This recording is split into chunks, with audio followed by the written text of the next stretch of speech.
કેન્દ્રનું સ્વાગત છે. વિષય છે ગુજરાતી. વિષય છે શોખીન બિલાડી. જેના લેખિકા છે પુષ્પા અંતાણી. 6/2/1944 તેમનો જન્મ થયેલો. પુષ્પા અંતાણીનો જન્મ ચેન્નઈમાં થયો છે.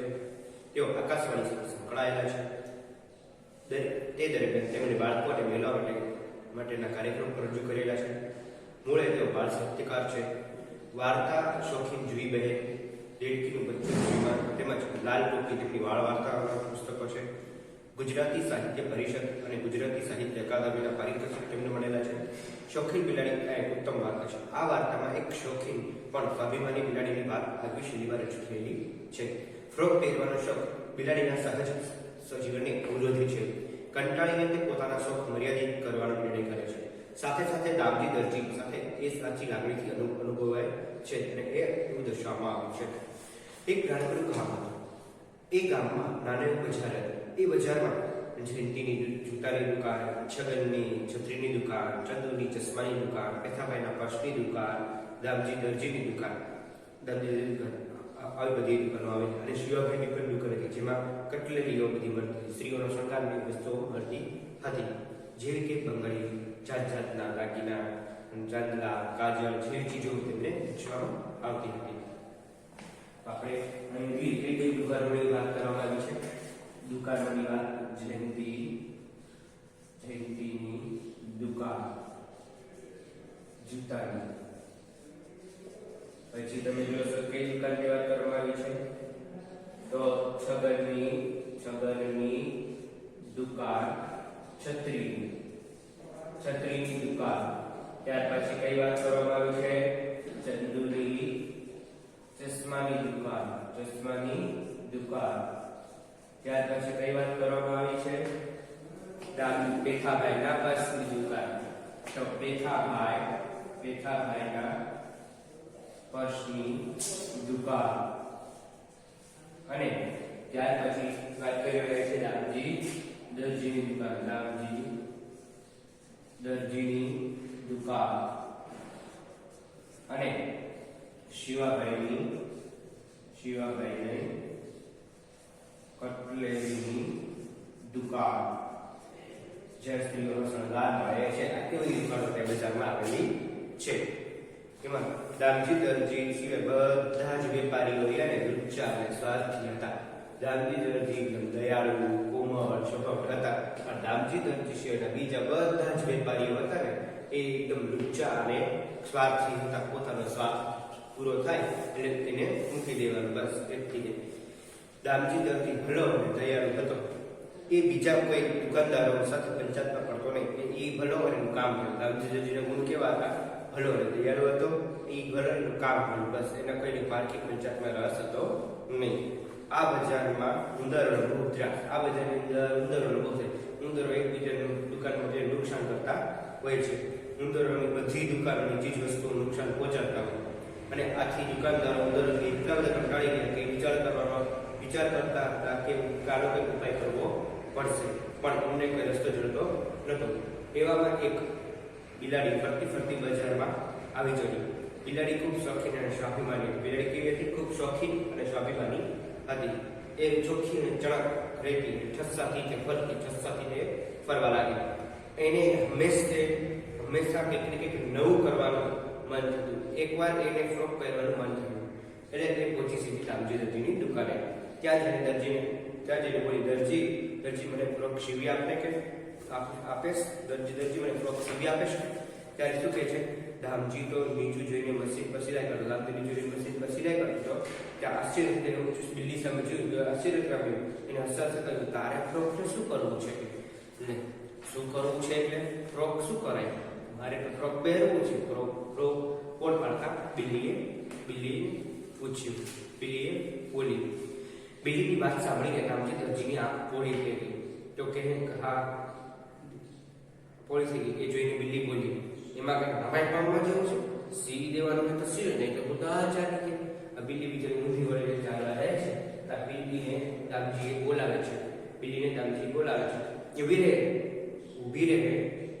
મેં તને ક્યાં ના પાડી છે? હું તને ક્યાં ના પાડું છું? હું તને ક્યાં ના પાડું, તું આમ ચાલવા લાગી ગઈ, આવ હું તને ફ્રોક સીવી આપીશ, બસ એના માટે તારે પહેલા મારે તારું માપ લેવું પડશે કે એના માટે પહેલા મારે તારું માપ લેવું પડશે કે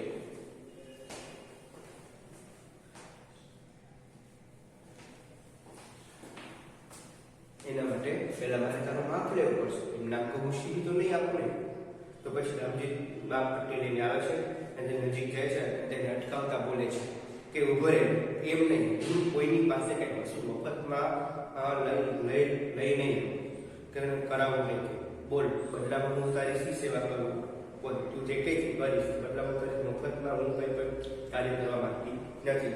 બદલામાં હું તારી શું સેવા કરું એ મને કે.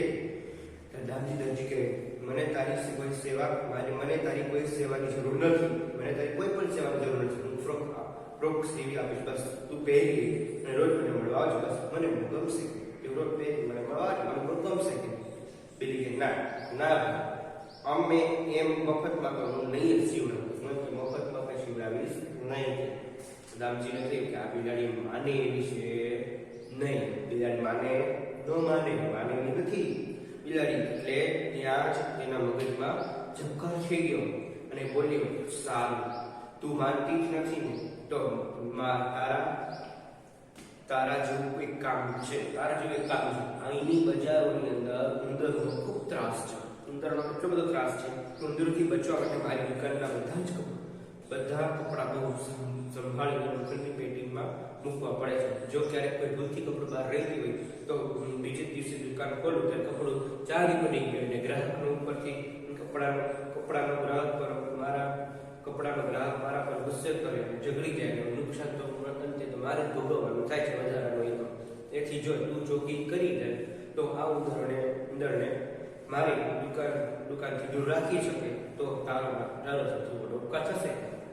ઉંદરનો બહુ ત્રાસ છે એટલે મારે આ કપડાને તોડી નાખે, ફાડી નાખે અને સાવલું કરે કે મારે ગ્રાહકને વધારાનું નુકસાન ભોગવવું પડે.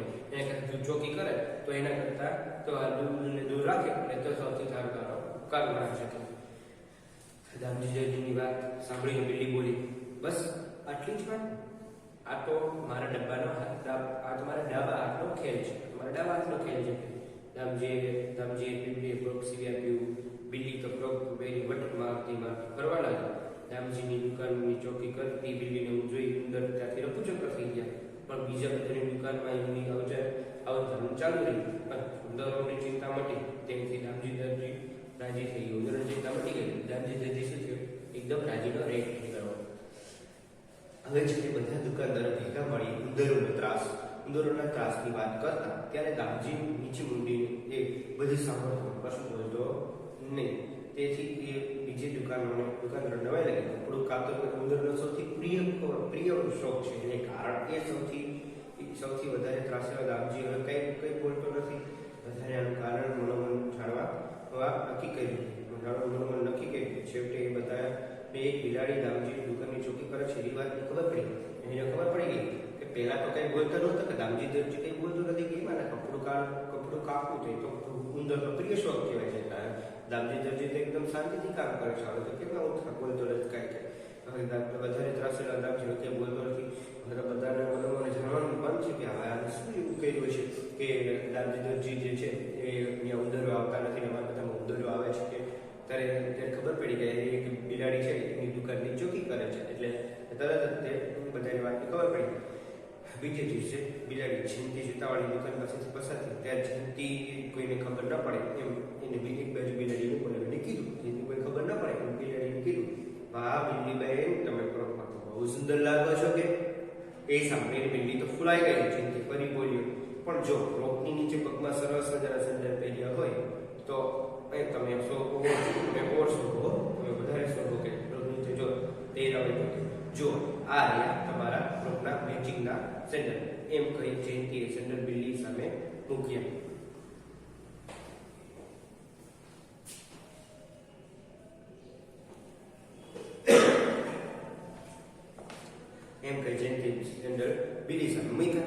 બિલ્લીને સેન્ડલ બહુ ગમ્યા અને એ સેન્ડલમાં પગ નાખવાની જતી હતી. ત્યાં જયંતીએ તેને અટકાવીને સરસ એમ નહીં, હું તમને સેન્ડલ આપું પણ તો તમારે પણ બદલામાં મને કંઈક આપવું પડે છે ને, તમે દામજીની દુકાનની જેમ મારી દુકાનની પણ ચોકી કરો અને પણ મને પણ અંદર ત્રાસથી બચાવો, તો હું તમને આ સેન્ડલ આપું. બિલ્લી બહુ હોશિયાર હતી, એ બધું સમજી ગયા. પહેલા તો એને ના પાડવાનું મન થયું, પણ એ હતી બહુ શોખીન અને એને સેન્ડલ ગમતા હતા, એટલે એને બધું મન થયું કે મને શું ફરક પડે, એક દુકાને ચોખ્ખું કરું કે આખી બચન એમાં એક એને જિંદગીની વાત સ્વીકારી લીધી છે, સેન્ડલ પહેરીને ચાલતી થઈ ગઈ. તો કે ઠીક છે, હું તમારી દુકાનની ચોખ્ખી કરીશ, કે વાંધો નહીં, કે એમ કરી સેન્ડલ પહેરીને ત્યાંથી ચાલતી થઈ ગઈ. ઉંદરોની ચિંતા દૂર થતા હવે જયંતિ પણ દામજીની જેમ શાંતિથી જીવવા લાગ્યો. ધીરે ધીરે આખી બજારમાં વાત ફેલાઈ. બધા દુકાનદારો બજાર બીજાને ખબર પડે ને એમ બિલ્લીને બોલાવતા ગયા. છગન છત્રીવાળાએ ગોગલ્સ, પેથાભાઈ પર્સ, શિવાભાઈ ડુંગળી, ગળાનો હાર, કાનના એરિંગ, પાવડર, કાજલ બધું જ આપી દીધું. એ બધી ભેટની સાથે બધા દુકાનદારોએ બિલ્લી આગળ પોતાની દુકાનમાં આવતા ઉંદરોને રોકવા માટે ચોકી કરવાની શરત મૂકી. બધા દુકાનદારો કેટલીક શરત એને મૂકી દીધી અને એ શરત મૂકી કે દુકાનદારો કે તારે અમારા દુકાનોની ચોકી કરવાની છે, એક પણ અંદર પ્રવેશી થવું જોઈએ નહીં, એક પણ નુકસાન થવું જોઈએ નહીં. ત્યારે બિલ્લીએ બધાની શરત મંજૂર રાખી અને એ 16 સળગા સજીને આખી ગોગલ ચડાવ્યા, હાથમાં પર્સ લીધું, અટકાવી, માથે છત્રી ઓઢી, પગમાં સેન્ડલના ટપ ટપ ટપ ટપ અવાજથી આખા ગામમાં ફરવા લાગ્યા, વટ પડવા લાગ્યો. અને બજારના બધા જ દુકાનદારો હવે મંદરના ત્રાસ રહ્યો નહીં તેથી ચિંતા વગર રહેવા લાગ્યા. આ રીતે બિલ્લી એક પછી એક બજારની બધી જ દુકાનોની ચોકી કરવા લાગી. તેથી ઉંદરો મૂંઝાયા. એણે વિચાર્યું, જો અમને આમ થશે તો આપણે ભૂખે મરીશું. ઉંદરો મીટિંગ બોલાવી, જો અમને આમ થશે ને તો આપણે ભૂખે મરીશું. હવે શું કરશું? બધા ઉંદરે કપાળે આંગળી મૂકીને ગંભીરતાથી વિચારવા લાગ્યા. તે એક જુવાન ઉંદરને યુક્તિ સૂચી. એણે બધા ઉંદરો નજીક બોલાવ્યું અને કોઈ સાંભળી ન જાય એ રીતે ધીમે એને કીધું, શું કીધું ખબર છે ને? જોઈએ આપણે શું કીધું એમને. એક સરસ રસ્તો છે. જો બિલ્લી જ્યારે પહેલી દુકાનની ચોકી કરે ત્યારે આપણે છેલ્લી દુકાનમાં ઘૂસી જઈ ઝડપથી આપણું કામ પતાવી લેવું. આ રીતે જે એ જ દુકાનની ચોકી કરતી હોય તેનાથી વધારેમાં વધારે દૂર આવેલી દુકાનમાં આપણે જવું. ફરક એટલો જ પડશે કે પહેલા આપણે દુકાનમાં નિરાંતે બેસીને કામ પતાવવા, પણ હવે બહુ ઝડપથી કામ પતાવવું. પણ પહેલા આપણે નિરાંતે કામ પતાવવા, પણ હવે શું કરવું પડશે? ઝડપથી કામ પતાવવું પડશે. પહેલા આપણે શાંતિથી બેઠા બેઠા નિરાંતે કામ પતાવતા, હવે આપણે ફટાફટ કામ પતાવીને બીજી દુકાનમાં પહોંચી જવાનું, એટલે આપણે કામ પતાવવાનું છે. બધા ઉંદરોને યોગ્ય લાગી. બધા ઉંદરો બીજી દિવસે એ પ્રમાણે કરવા લાગ્યા અને પરિણામે બિલ્લી બધી દુકાનની ચોકી કરતી હતી, છતાં ફરીથી દુકાનમાં નુકસાન થવા લાગ્યું. એટલે બધા દુકાનદારો ખૂબ ગુસ્સે થયા. એક દામજી દર્દી બધા જ બિલ્લીને દબડાવવા લાગ્યા. કહેવાય કે જેમથી જૂતાવાળો દુકાન પૂછતા મેં તને ટપ ટપ ચાલવા માટે સેન્ડલ નથી આપ્યા, તું ઉંદરોની ચોકી કરે એ શરતે મેં તને સેન્ડલ આપ્યા છે. પિતાભાઈ પગ પછવાડે કે આ કે પર્સ લટકાવીને ફરવાથી કઈ ન મળે, કે તારે ઉંદરોની ચોકી તો કરવી પડે ને. કેમ? છગન તો આગળ વધીને બંદીના હાથમાં છત્રી છૂટવી ગુસ્સો થઈ ગયો. છત્રી મારી કે છત્રી હાથમાં લઈને ચાલી છે ત્યારે કેવી છત્રી હાથમાં લઈને ચાલે છે ત્યાં કેવી હરખાય છે કે પણ શરત મુજબનું કામ કરવામાં ઢીલ મૂકતા તને શરમ નથી આવતી? કે છેલ્લે શિવાભાઈ જાણે રેજ લેવાય એવી રીતે આંખો પડે કે બિલ્લીની સામે જોતા આ 16 સરદાર મેં તને એમના નથી આપ્યા કે એનું વળતર તારે વાળવું જોઈએ, ભૂલી જાય છે કે તેમ કે ત્યારે બિલ્લી બહુ સ્વાભિમાની હતી, બહુ સ્વાભિમાની બિલ્લી હતી. આ બધા દુકાનદારને બરાબર ઓળખતી પણ હતી. વળી એના બધા શોખ પૂરા પણ થઈ ગયા. એથી પોતાના શરીર પરથી એક પછી એક વસ્તુનો ઉતારીને દુકાનદારો તરફ ફેંકતા એ બોલી, સ્વાર્થીઓ, લો તમારી આ વસ્તુઓ, મને તમારી કોઈ વસ્તુ જોઈતી નથી. તમે બધા ઉંદરોના ત્રાસને જ લાયક છો. તમે એ જ દુઃખ ભોગવો, તમે એના જ લાયક છો. તમે શેને લાયક નથી કે અને લો ઉપાડો કે તમારી વસ્તુઓ અને જઈને ઉંદરોની પૂજા કરો, જાઓ. ત્યારે બિલ્લી ત્યાંથી નીકળી ગઈ, સીધી ગઈ દામજીની દુકાને આવી. દામજીએ તો એને હર મસ્તી બહાર અને પ્રેમથી તેને બોલાવી. બિલ્લીએ વિચાર્યું, ક્યાં પેલા બદમાશો અને ક્યાં આ ભલો દરજી કેટલો સરસ માણસ છે. કે બિલ્લીએ જે બન્યું હતું તેવી બધી જ વાત દામજી દરજીને કરી દીધી. અને બિલ્લીની વાત સાંભળીને દામજીને દામજીને એવું લાગ્યું કે બધી વસ્તુઓ ઉતરી જવાથી બિલ્લી દુઃખી થશે, તેથી તેણે કહ્યું કે તું દુઃખી ના થા, જોઈતી હશે તો બધી જ વસ્તુ તને હું લાવી આપીશ. બિલ્લી તરફ ના રે ના, મારા બધા શોખ નથી કે મારે કઈ જોતું નથી કે. અને સાચું કહું ને, મેં જ્યારે એ બધું પહેર્યું ત્યારે મને ખબર પડી કે બધું કેટલું બંધનવાળું લાગે છે. આજે એ ઉતરી ગયું એટલે હું સાવ ફૂલ થઈ ગઈ બિલ્લી કે છે. અને હવે હું આ ફ્રોક પણ ઉતારી નાખીશ અને સાચી બિલ્લી બની જઈશ. બિલ્લીની વાત સાંભળી દામજી બીજા ઉદાસ થઈ બોલ્યો, તું તો અમને છોડીને ચાલી તો નહીં જાને? બિલ્લી બોલી, હા, હું બધાને છોડીને આવી છું, પણ તને છોડીને ક્યાંય જઈશ નહીં કે.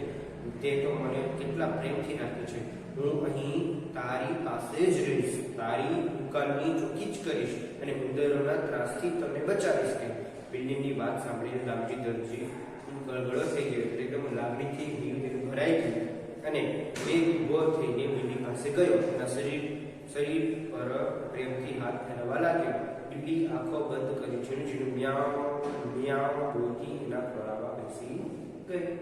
પછી તો આશ્ચર્યનો શું થાય છે, નવાઈ ચમકાર થયો, ખ્યાલ આવ્યો, રખોચો કઠોળ લાગી જવું, દબડાવું એટલે ધમકાવું, ઉદ્ધતાઈ, અવિનય, હળવા ફૂલ હોઈ જવું, હળવાશ અનુભવી, ગળગળા થઈ જવું, લાગણીથી ભરાઈ જવું, આ બધા સવારથી રૂઢિપ્રયોગ તમારા વર્ગમાં રહેશે. તો આની રમતની અંદર તમારે રહેશે શબ્દાર્થ અને રૂઢિપ્રયોગ રહેશે. આટલું તમારે હોમવર્કની અંદર લખવાનું રહેશે. તો આજનો એક ક્લાસ પૂર્ણ કરી. ધન્યવાદ. આભાર.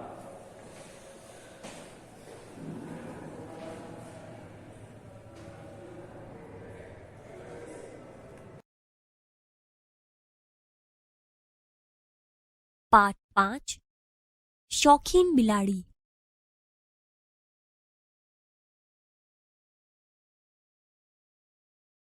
बाळ दोस्तो, હવે આપણે લેખિકાના જીવન વિશે પરિચય મેળવીએ. શોખીન બિલાડી એ ઉત્તમ વાર્તા છે જેના લેખિકા છે શ્રી પુષ્પાબહેન અંતાણી. તેમનો જન્મ 6 ફેબ્રુઆરી 1944ના રોજ તમિલનાડુ રાજ્યમાં આવેલા ચેન્નાઈ શહેરમાં થયો હતો. લેખિકા શ્રી પુષ્પાબહેન અંતાણી બાળ સાહિત્યકાર તરીકે જાણીતા છે. તેઓ જ્યારે આકાશવાણી સાથે સંકળાયેલા હતા ત્યારે તે દરમિયાન તેમણે બાળકો અને મહિલાઓ માટેના કાર્યક્રમો રજૂ કર્યા હતા. વાર્તા શોખીન જુઈબેન, દેડકીનું બચ્ચું અને વિમાન તેમજ લાલ ટોપી તેમના બાળ વાર્તાના પુસ્તકો છે. તેમને ગુજરાતી સાહિત્ય પરિષદ અને ગુજરાત સાહિત્ય અકાદમીના પારિતોષિક પ્રાપ્ત થયા છે. બાળ દોસ્તો, શોખીન બિલાડી એ ઉત્તમ પ્રકારની બોધકથા છે જેમાં લેખિકાએ એક શોખીન પણ સ્વમાની બિલાડીની વાત આગવી શૈલીમાં રજૂ કરી છે. બાળ દોસ્તો, હવે આપણે પાઠને સમજીએ. એક નાનકડું ગામ હતું. એ ગામમાં નાનું બજાર આવેલું હતું. બજારમાં જયંતીની જૂતાની દુકાન, છગનની છત્રીની દુકાન, ચંદુની ચશ્માની દુકાન, પેથાભાઈની પર્સની દુકાન અને દામજીની દરજીકામની દુકાન આવેલી હતી. એ બજારમાં શિવાભાઈની દુકાન પણ હતી. શિવાભાઈ સ્ત્રીઓના શણગારની વસ્તુઓ જેવી કે બંગડી, જાતભાતના દાગીના અને ચાંદલા કાજળ જેવી ચીજો વેચતા. દામજી દરજી સિવાય બીજા બધા દુકાનદારો લુચ્ચા અને સ્વાર્થી હતા. દામજી દરજી ભલો અને દયાળુ હતો. એ બીજા કોઈ દુકાનદારો સાથે પંચાતમાં પડતો નહીં. એ ભલો અને એનું કામ ભલું. આ બજારમાં ઉંદરોનો બહુ ત્રાસ હતો. ઉંદરો બધી દુકાનોની ચીજ વસ્તુઓને નુકસાન પહોંચાડતા હતા. આથી દુકાનદારો ઉંદરોથી કંટાળી ગયા હતા. તેઓ વિચારતા હતા કે આનો કોઈ ઉપાય શોધવો પડે, પણ એમને કોઈ રસ્તો જડતો નહોતો. એક બિલાડી ફરતી ફરતી આ બજારમાં આવી ચઢી. બિલાડી ખૂબ શોખીન અને સ્વાભિમાની હતી. એ ચોખ્ખી ચણાક રહેતી અને ઠસ્સાથી ફરતી. એને હંમેશા કંઈ ને કંઈ નવું કરવાનું મન થતું. એકવાર એને ફ્રોક પહેરવાનું મન થયું. એ તો પહોંચી દામજી દરજીની દુકાને. દામજી તો નીચું જોઈને મશીન પર સિલાઈ કરતો હતો. દરજી મને ફ્રોક સીવી આપીશ? તારે ફ્રોકનું શું કરવું છે? શું કરવું છે એટલે? ફ્રોકનું શું કરાય? મારે ફ્રોક પહેરવું છે. બિલ્લીની વાત સાંભળીને દામજીની આંખો પહોળી થઈ ગઈ. એમાં નવાઈ પામવા જેવું શું છે? સીવી દેવાનું હો તો હા કહે, નહીતર હું આ ચાલી. ઊભી તો રહે. મેં તને ક્યાં ના પાડી કે તું આમ ચાલવા લાગી? આવ, હું તને ફ્રોક સીવી આપીશ. એના માટે પહેલા મારે તારું માપ લેવું પડશે. દામજી માપપટ્ટી લઈ બિલ્લીની નજીક આવી માપ લેવા જતો હતો. ઊભો રહે. એમ નહીં, હું કોઈની પાસે કશું મફતમાં લઉં નહીં કે કરાવું નહીં. બોલ, બદલામાં હું તારી શી સેવા કરું? મને તારી કોઈ સેવાની જરૂર નથી. હું તને ફ્રોક સીવી આપીશ. બસ તું એ પહેરીને રોજ મને મળવા આવજે. મને બહુ ગમશે. ના ભાઈ, એમ મફતમાં તો હું નહીં જ સીવડાવું. સારું, તું માનતી જ નથી તો તારા જેવું એક કામ છે. અહીં ઉંદરોનો બહુ જ ત્રાસ છે. ઉંદરોથી બચવા મારે મારી દુકાનના બધા કપડાં બહુ સંભાળીને લોખંડની પેટીમાં મૂકવા પડે છે. જો ક્યારેક ભૂલથી કોઈ કપડું બહાર રહી ગયું હોય તો બીજે દિવસે દુકાન ખોલું ત્યારે કપડું આખું ચાળણી બની ગયું હોય. કપડાનો ગ્રાહક મારા પર ગુસ્સે થઈ ઝઘડી જાય અને એનું નુકસાન મારે ભોગવવું પડે એ વધારામાં. એથી જો તું ચોકી કરી આ ઉંદરોને મારી દુકાનથી દૂર રાખી શકે તો તારો મોટો ઉપકાર થશે. બસ આટલી જ વાત છે ને? આ તો મારા ડાબા હાથનો ખેલ છે. દામજીએ બિલ્લીને ફ્રોક સીવી આપ્યું. બિલ્લી તો ફ્રોક પહેરી વટ મારતી ફટફટ ફરવા લાગી. દામજીની દુકાનની ચોકી કરતી બિલ્લીને જોઈ ઉંદરો ત્યાંથી તો રફુચક્કર થઈ ગયા. પણ બીજા બધાની દુકાનોમાં એમની આવન જાવન ચાલુ રહી. ઉંદરોની ચિંતા મટી તેથી દામજી રાજી થઈ ગયો. હવે જ્યારે બધા દુકાનદારો ભેગા મળી ઉંદરોના ત્રાસની વાત કરતા ત્યારે દામજી નીચી મુંડીએ બધું સાંભળતો પણ કશું બોલતો નહીં. તેથી બીજા દુકાનદારોને નવાઈ લાગી. કપડું કાતરવું એ ઉંદરોનો સૌથી પ્રિય શોખ.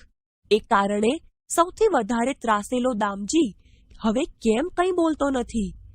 બધાએ એનું કારણ જાણવાનું મનોમન નક્કી કર્યું. છેવટે એ બધાને એક બિલાડી દામજીની દુકાનની ચોકી કરે છે એ વાતની ખબર પડી ગઈ. બીજા દિવસે બિલાડી જયંતી જૂતાવાળાની દુકાન પાસેથી પસાર થતી હતી ત્યારે જયંતીએ કોઈને ખબર ન પડે એમ એને એક બાજુ બોલાવી, વાહ બિલ્લી બેન, તમે ફ્રોકમાં તો બહુ સુંદર લાગો છો. પણ જો ફ્રોકની નીચે પગમાં સરસ મજાના સેન્ડલ પહેર્યા હોય તો તમે ઓર શોભો. જુઓ, આ રહ્યા તમારા ફ્રોકના મેચિંગના સેન્ડલ. બિલ્લીને સેન્ડલ બહુ ગમ્યા. એ સેન્ડલમાં પગ નાખવા જતી હતી ત્યાં જ જયંતીએ એને અટકાવી. એમ નહીં, હું તમને સેન્ડલ આપું તો તમારે પણ બદલામાં મને કંઈ આપવું તો પડે ને. તમે દામજીની દુકાનની જેમ મારી દુકાનની પણ ચોકી કરો અને મને પણ ઉંદરોના ત્રાસમાંથી બચાવો તો હું તમને આ સેન્ડલ આપું.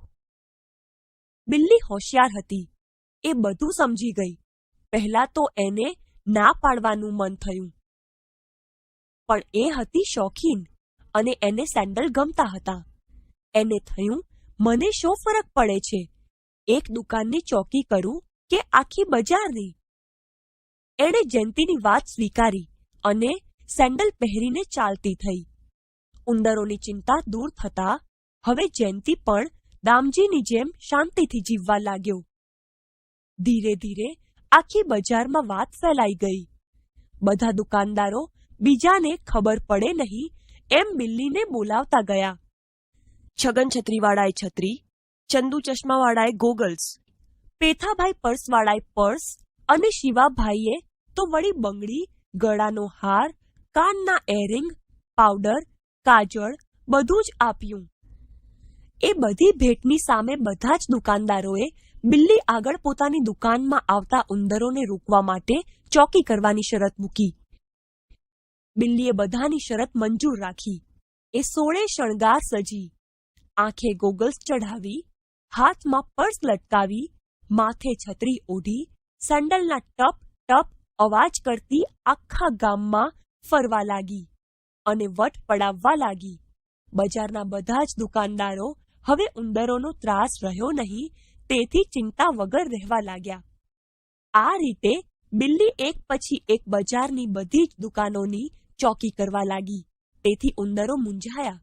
એમણે વિચાર્યું, જો આમ થશે તો આપણે ભૂખે મરી જઈશું. હવે શું કરવું? બધા ઉંદરો કપાળે આંગળી મૂકી ગંભીરતાથી વિચારવા લાગ્યા. ત્યાં એક જુવાન ઉંદરને યુક્તિ સૂજી. એણે બધા ઉંદરોને નજીક બોલાવી કોઈ સાંભળી ન જાય એમ ધીમેથી કહ્યું, એક સરસ રસ્તો છે. જુઓ, બિલ્લી જ્યારે પહેલી દુકાનની ચોકી કરે ત્યારે આપણે છેલ્લી દુકાનમાં ઘૂસી જઈ ઝડપથી આપણું કામ પતાવી લેવું. આ રીતે એ જે દુકાનની ચોકી કરતી હોય તેનાથી વધારેમાં વધારે દૂર આવેલી દુકાનમાં આપણે જવું. ફરક એટલો જ પડશે કે પહેલા આપણે દુકાનોમાં નિરાંતે બેસીને કામ પતાવતા, પણ હવે બહુ ઝડપથી કામ પતાવવું પડશે. બધા ઉંદરોને પણ આ યોજના યોગ્ય લાગી. બીજા દિવસથી ઉંદરો તે પ્રમાણે કરવા લાગ્યા. પરિણામે બિલ્લી બધી દુકાનોની ચોકી કરતી હતી, છતાં ફરીથી દુકાનોમાં નુકસાન થવા લાગ્યું. એથી દુકાનદારો ગુસ્સે થયા. એક દામજી દરજી સિવાય બધા બિલ્લીને દબડાવવા લાગ્યા. મેં તને એમ ટપ ટપ ચાલવા માટે સેન્ડલ નથી આપ્યા. તું ઉંદરોની ચોકી કરે એ શરતે મેં તને સેન્ડલ આપ્યા છે. આમ પર્સ લટકાવી ફરવાથી કઈ ન વળે. તારે ઉંદરોની ચોકી તો કરવી જ પડે. છગન તો આગળ વધી બિલ્લીના હાથમાંથી છત્રી ઝૂંટવી લીધી. છત્રી હાથમાં લઈને ચાલે છે ત્યારે કેવી હરખાય છે, પણ શરત મુજબના કામમાં ઢીલ કરતા શરમ નથી આવતી. આ 16 શણગાર મેં તને એમને એમ નથી આપ્યા. એનું વળતર વાળવાનું તું ભૂલી જાય તે કેમ ચાલે? બિલ્લી સ્વાભિમાની તો હતી જ. એ આ બધા દુકાનદારોને બરાબર ઓળખતી પણ હતી. વળી એના બધા શોખ પણ પૂરા થઈ ગયા હતા. એથી પોતાના શરીર પરથી એક પછી એક વસ્તુઓ ઉતારીને દુકાનદારો તરફ ફેંકતા એ બોલી, સ્વાર્થીઓ, લો તમારી આ વસ્તુઓ. મને તમારી કોઈ વસ્તુ જોઈતી નથી. તમે બધા તો ઉંદરના ત્રાસથી દુઃખ ભોગવો એ જ લાગના છો. લો, ઉપાડો તમારી વસ્તુઓ અને જઈને ઉંદરોની પૂજા કરો. બિલ્લી ત્યાંથી નીકળી સીધી દામજી દરજીની દુકાને આવી. દામજીએ તો એને હંમેશ જેમ વહાલ અને પ્રેમથી બોલાવી. બિલ્લીએ વિચાર્યું, ક્યાં પેલા બદમાશો અને ક્યાં આ ભલો દરજી? કેટલો સરસ માણસ છે. બિલ્લીએ જે બન્યું હતું તે વિશે દામજીને વાત કરી. બિલ્લીની વાત સાંભળીને દામજીને એવું લાગ્યું કે બધી વસ્તુઓ ઉતરી જવાથી બિલ્લી દુઃખી છે. તું દુઃખી ન થા. જોઈતી હશે તો એ બધી જ વસ્તુઓ હું તને લાવી આપીશ. ના રે ના, મારા તો બધા જ શોખ પૂરા થઈ ગયા છે. મને હવે કશું જ જોઈતું નથી. અને સાચું કહું, મેં જ્યારે એ બધું પહેર્યું ત્યારે જ મને ખબર પડી કે બધું કેટલું બંધનવાળું હતું. આજે એ બધું ઉતારીને હું હળવી ફૂલ થઈ ગઈ છું. હવે હું આ ફ્રોક પણ ઉતારી નાખીશ અને સાચી બિલ્લી બની જઈશ. તો તું અમને છોડીને ચાલી જઈશ? હા, હું બધાને છોડીને આવી છું, પણ તને છોડીને કેમ જાઉં? તે તો મને કેટલા પ્રેમથી રાખી છે. હું અહીં તારી પાસે જ રહીશ, તારી દુકાનની ચોકી કરીશ અને ઉંદરોના ત્રાસથી તને બચાવીશ. બિલ્લીની વાત સાંભળી દામજી ગળગળો થઈ ગયો. એ ઊભો થઈ બિલ્લી પાસે ગયો અને એના શરીર પર પ્રેમથી હાથ ફેરવવા લાગ્યો.